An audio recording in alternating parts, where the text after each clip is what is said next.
The future of work isn't about shareholder value, technology, metrics, or automation. It's about being human and putting people first through actionable love. Welcome to the Love in Action podcast, where we hold deep conversations with extraordinary people to help you grow as a leader and expand your business. Here's your host, Marcel Schwantes. Hey, welcome to the Love in Action podcast, the show where we explore the intersection of business leadership and practical love and care. Glad you joined us today. I'm joined now by my co-host, Rob Holman. Rob, how are you, sir? Marcel, you know I've been looking forward to this. I'm looking forward to some awesome conversation, my brother. We love it when we get together and just banter back and forth. So let's get right to it. What do you got today? Yeah. So depending on the release of this, there's something that has left a ripple effect, not just in the United States of America, but throughout the world. It's been, told or explained as the hit scene around the world.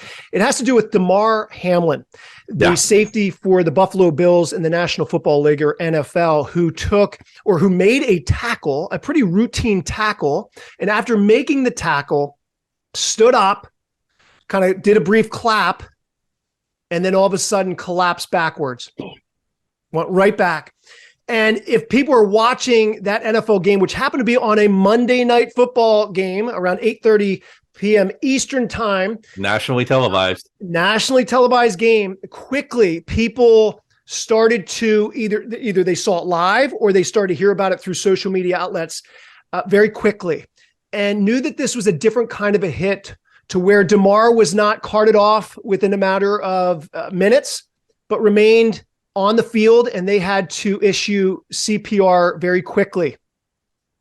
And he is currently, as we stand today, still in critical condition, the ICU, because he went into cardiac arrest. They had to get his heart back up and running.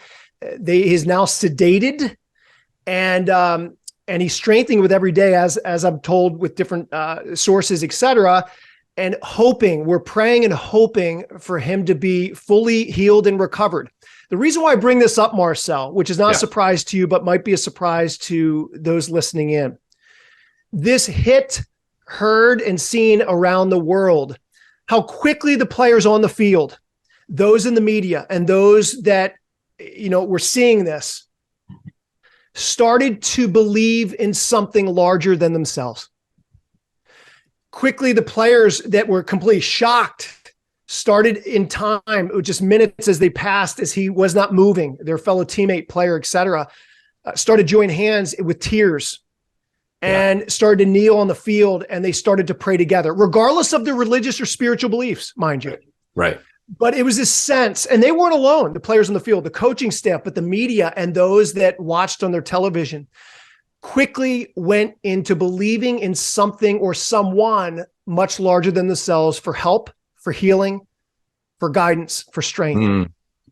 And I couldn't help but think, as important as prayers continue for Damar and his family for full healing and recovery, what this means to us as leaders.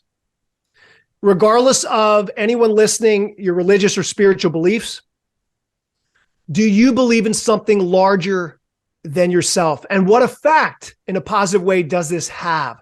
What are your thoughts, Marcel, as you hear me talk about Damar, as you heard about far before I even brought this up today, but even for leaders in this time and place, in talking about believing in something larger than yourself? Yeah, we're in tough times, have been for the last 3 years since the pandemic hit. But it's one of those things where we shouldn't wait for tragedy or a crisis to happen. A lot of the players were talking in interviews afterwards. Were saying football took a back seat. That's right. This is all about Lamar now. Yeah, it's like that everyone's humanity checked in, right? And I think that that's something that we need to start thinking about carrying with us on a day-to-day level, especially in a world that is so divisive, right? Isn't it interesting, Rob, that every time there is a crisis, humanity comes together? You mentioned huddling and praying. It wasn't just the Bills that were doing it. Bengals and Bills side by side, right? I'm going to flashback to September 11, 2001. Mm-hmm. Same thing happened. It's like the country came together and we started to believe in things bigger than ourselves. Like this all of our petty arguments and our political divisions, that didn't matter anymore, right? Because we saw suffering, we saw death right in front of our eyes. It was being televised, just like, the game.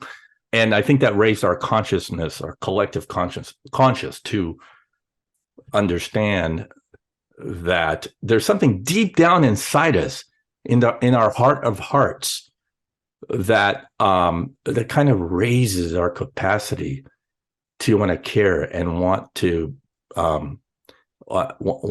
belong in these spaces where nothing else matters but just being there for that person or being there for that cause. And that's something that I would like to see more of, but not wait for a tragedy to happen, if you know what I mean. And I love that you're highlighting that, because there are intentional things we can do to not wait for something challenging or difficult or problematic to happen to make these appropriate shifts and changes into us as human beings, leaders, our teams, and certainly within the organizational culture. One of which I want to highlight too, this got me thinking of a Forbes article that was written just a couple short years ago, 2 or 3 years ago, that the columnist says that if we want our teams to perform, it starts with belief. And they go on to say, and one of the main points in starting with belief is believe in something bigger than yourself. The columnist goes on to say, organizational research has shown a team who believes, in other words, our work matters and we make a difference, will outperform a team who believes something like, our boss needs us to hit these targets. Now, isn't that fascinating, Marcel? So I think for us, certainly being intentional, tapping into humanity, connecting with people, serving people, as we get together with them on a one-to-one fashion or even team meetings, don't be so quick to get into the problem at hand and how you're going to solve the problem. How can you better get to know each other as human beings and what makes each and all come alive that much more? In addition to that, do we have a vision that is anchored in purpose and is somewhat tangible, that's larger than any member of the team and the team in its entirety? I think two things to certainly keep in mind. Anything else come to mind as far as intentions we can have with believing in something larger than ourselves? Well, purpose is a big one. And I also want to highlight, I'll get to your question in a second, something else that the article that she stated in the article. I'm going to quote directly: teams with shared belief in something bigger than themselves have greater urgency, they have more tenacity, and they are more resilient. Oh, that's good. And I think that speaks to kind of, I'm going to bring back belonging. Okay. So it's like belonging in a tribe of shared beliefs, shared values. I mean, when you have that kind of culture, you can't help but have each other's backs, Rob. And of course, as you belong and connect and get to know each other on a deeper level, on a deeper emotional level in the workplace. Yeah. When that happens, it makes perfect business sense that things are gonna just gel, and collaboration is gonna happen on a higher level. And of course, this is a business podcast, so we're after the end result of all of that. When we have a shared belief in something and we share the values in this great healthy corporate culture of looking after one another, results happen. And that's really good for business. Now, the question is, did I answer your question? Oh, you're answering the question. You do, because it's the topic at hand. It's just basically any other intentional things that business leaders can do that will foster kind of this space that we're talking about, believing in something larger than yourself. Anything else to add? I also think about, from a leadership standpoint, bring it right down to the leader level in the trenches. So how does belief play out in leading other people? I'm thinking about and maybe this is kind of a step up from what we're talking about, is believing in someone and believing in their potential that each person, under your care carries. Then sometimes we get so caught up in the transactional side of management and leadership too, right? Got to get the job done. Got to meet deadlines. Got to, it's just off to the races you go. But what if you step back into the essence of leadership is being able to care for one another, develop their skills, and meet their needs, right? But what if you added an extension to that and began to see the potential in each person, that they are worthy, that they can do the job well, right? So there's your belief right there. Believing in something greater than yourself is believing that the people that surround you are going to go to great lengths to do the job well. Because a lot of us, we fear that our people may not have what it takes to perform well, to get the job done, right? And so that's a mindset of scarcity, I think. So a mindset of belief will trust the process, will trust the people, right? Without fearing, oh, do they have what it takes to get the job? Well, you hire them, that's why they're there, right? So now extend that trust as a gift and have the belief to know and faith, right? I think I'm talking from a faith standpoint, whatever your religion is. Have the faith to know that they're going to do just fine, and your role is to take care of them, to make sure that that you're paving the way for them to succeed. So, Marcel, it gets me thinking. I don't know if I think you've heard of this definition of faith before, but believing what you hope for and certain of what you do not see. And if we hire competent people, we have the right person, what we really believe to be the right person, the right seat, heading in the right direction, and fanning that flame, their competency, their just different things associated to who they are and what they do. When we encourage them, we're really specifying the difference between inspiration and motivation. Yeah, we're inspiring them.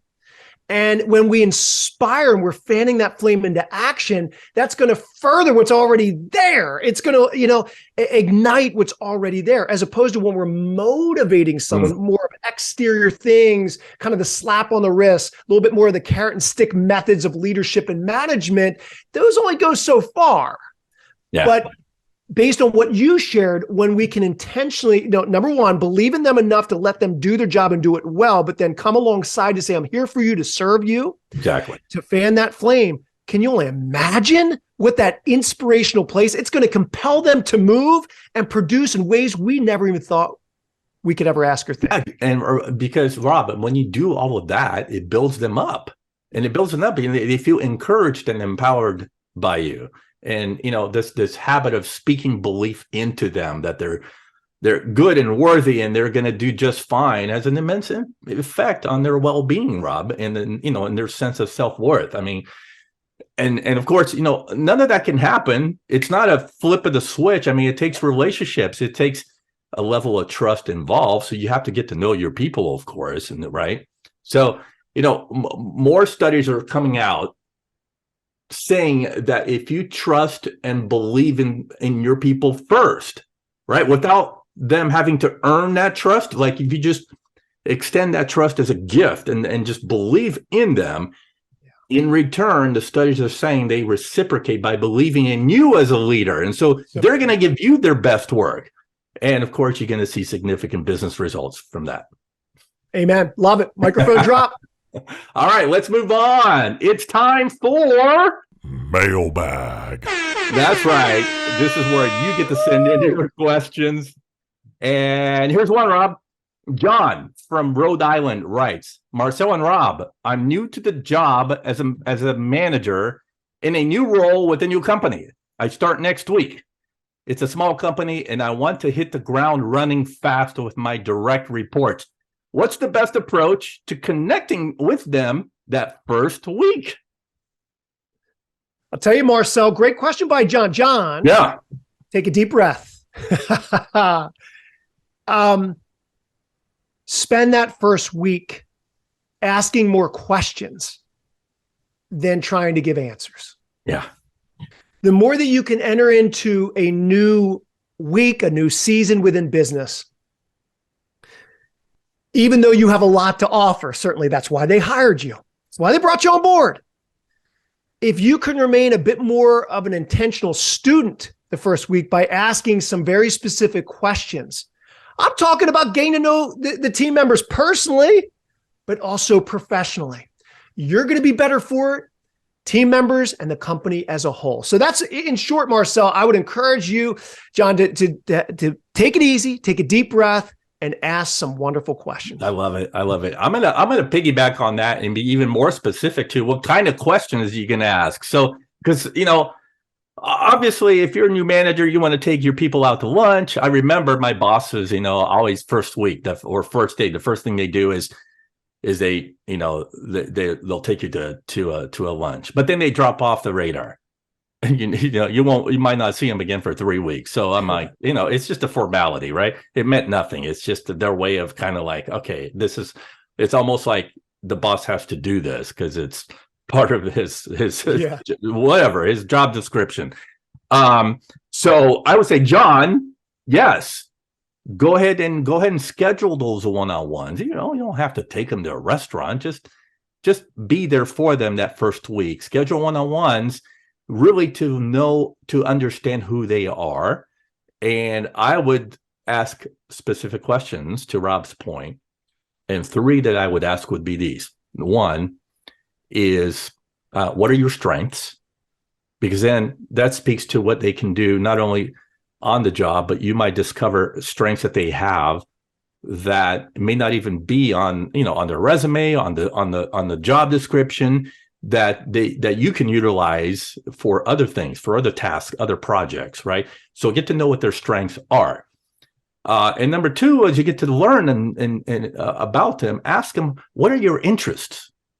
Because that speaks to their desires, their aspirations, where they want to be down the line. And you want to see if you can build loyalty with that person and understand, what their goals are. So an interest, right? I mean, it may be that if they are interested in a different role or a position, that's something that as you get to learn about this person, maybe you can develop them into that area and position that person in another role that is really going to benefit not only that person, but benefit the company as well. And then the third question that I would ask specifically is this one: how can I help support you and set you up for success? Right? So that speaks right there, right off the bat. You are establishing yourself as a servant leader. Okay. Yes, you're the boss. You are larger than charge, but the success of your team comes from those under you. And so you want to make sure that you are there and you're sending that clear message that I'm here to support you. I'm here to help you succeed. So that's the third question. So that's really, I think, that first week, that'll keep you busy depending on how large your team is, to get you running off the ground running fast. So, and ding, ding, ding, ding, John, we do, I think, here a bonus added comment as well. That was gold, by the way, Marcel, because you got really practical with John. And so John, as well as everyone else who's listening, man, we can apply those things right where we are, regardless if we're new or we're later in the game. And here's what I want to highlight for John as well, as far as a bonus comment, is it just doesn't have to be a new week. Imagine if you take those 3 things that Marcel shared and you intentionally and consistently, notice those 2 words, intentional and consistent, you weave them into the fabric of the business relationships on a weekly, monthly, annual basis with other members of the team. How can you better get to know them, their strengths, what makes them come alive? I mean, these are beautiful things, their interests.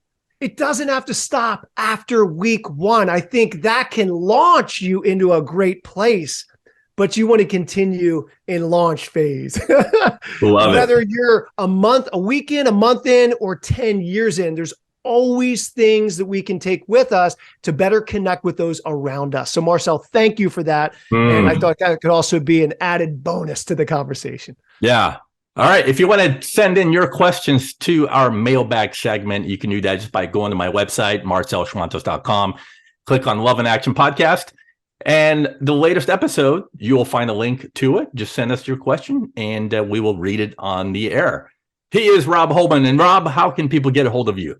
Appreciate you, Marcel. Always a joy and an honor to be with you, to share an insight and some practical advice for people as well. Easiest way is just go to my personal website, which is Rob. Now that's Rob with 2 B's, everyone. All right. That wasn't because I was rebellious when I was a teenager and changed from 1 B to 2. I've been Rob with 2 B's. So it's robholman.com. I'll be right back with my leadership insights to help you grow as a leader right after this quick break. Hey, it's Marcel. Imagine how awesome it would be if this year, 2023, your employees were more engaged and into their work. They made better decisions, collaborated without any of those people issues, and just performed at a high level to produce great work. You know, as leaders, we know that these attributes eliminate countless headaches and help scale the business. But quite shockingly, we often see the exact opposite behaviors take place in our teams. So we developed a hybrid leadership course to help emerging leaders bring out the best in their people.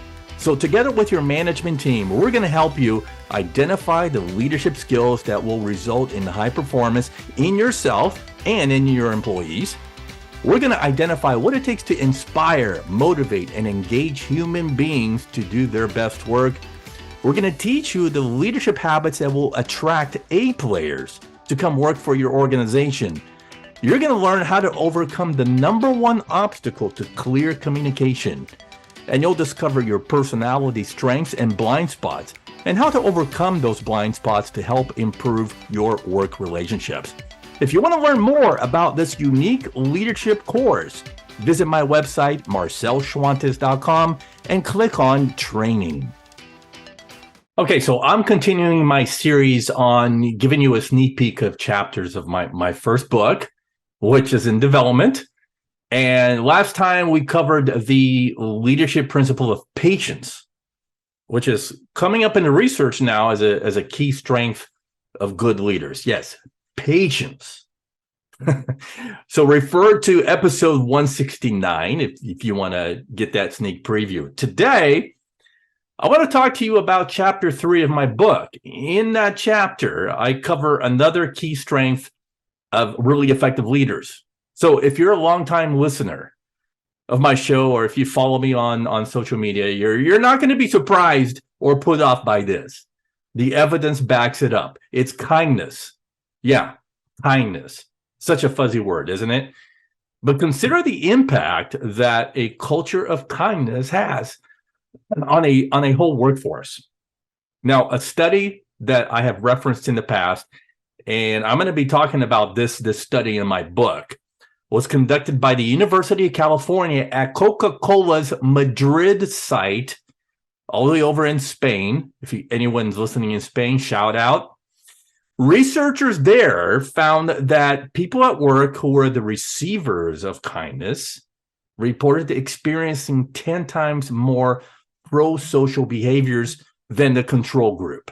So examples of pro-social behaviors include activities such as empathy, altruism, sharing, cooperation, self-sacrifice, and helpfulness. So in other words, all the things that we need to make up great teams to produce good work together. This is what was happening. But here's the clincher for me. Yeah, it's great to receive kindness, sure, but it's even better to give it. So the researchers followed up on the givers of kindness after 1 month, and the results were even more impressive. They enjoyed higher levels of life and job satisfaction and less burnout, anxiety, and depression. So this whole thing suggests that giving kindness to each other had a more durable effect than receiving kindness. So here's what happens. The researchers found that there's this cyclical process of kindness that takes place. So the receivers reported engaging in nearly 3 times more pro-social behaviors than did the control groups. In other words, the receivers of it paid it forward, and then they became the givers of kindness. So as a result, kindness, when you encourage it as a corporate values and norms, well, it creates virtuous cycles within teams, benefiting recipients and givers alike, but especially the organization as a whole to produce really good work. So you start with one random act of kindness, and then you watch it spread outwardly. So I'm going to give you more of my manuscript in future mini episodes where you'll hear first right here the principles of leadership, love, and action that are going to come out in my book in the future. You can continue the conversation on social media with hashtag Love and Action Podcast. I'm Marcel Schwantes, and my mission is to spread more actionable love and care in the workplace. The future of leadership is love and action. To learn more about bringing me to speak at your events or help your leaders create a servant leadership culture, you can visit my website, marcelschwantes.com. Thank you for listening to the Love and Action Podcast. If you enjoyed today's episode, please share it, subscribe, and leave us a review. Until next time, don't forget, the future of leadership is love in action. Believe it, practice it, and watch your business grow.